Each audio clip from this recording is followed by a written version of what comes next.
A Princess of Mars by Edgar Rice Burroughs. Recording by Thomas Copeland. Forward. To the reader of this work. In submitting Captain Carter's strange manuscript to you in book form, I believe that a few words relative to this remarkable personality will be of interest.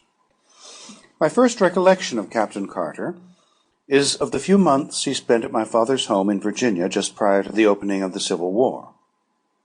I was then a child of but 5 years, yet I well remember the tall, dark, smooth-faced, athletic man whom I called Uncle Jack.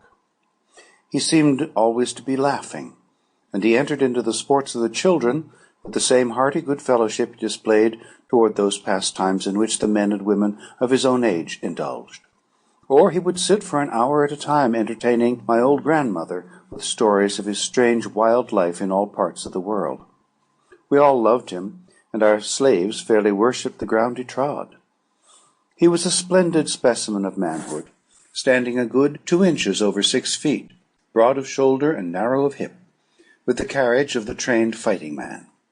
His features were regular and clear-cut, his hair black and closely cropped, while his eyes were of a steel gray, reflecting a strong and loyal character, filled with fire and initiative.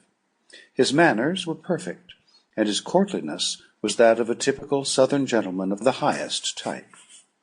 His horsemanship, especially after hounds, was a marvel and delight, even in that country of magnificent horsemen.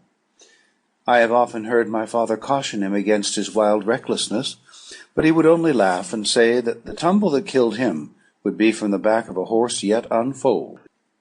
When the war broke out, he left us, nor did I see him again for some 15 or 16 years. When he returned, it was without warning, and I was much surprised to note that he had not aged apparently a moment, nor had he changed in any other outward way. He was, when others were with him, the same genial, happy fellow we had known of old.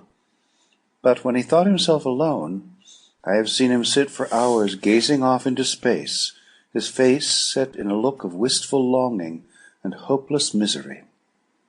And at night he would sit thus looking up into the heavens. At what I did not know until I read his manuscript years afterward. He told us that he had been prospecting and mining in Arizona part of the time since the war, and that he had been very successful was evidenced by the unlimited amount of money with which he was supplied. As to the details of his life during these years, he was very reticent. In fact, he would not talk of them at all. He remained with us for about a year, and then went. Sample complete. Ready to continue?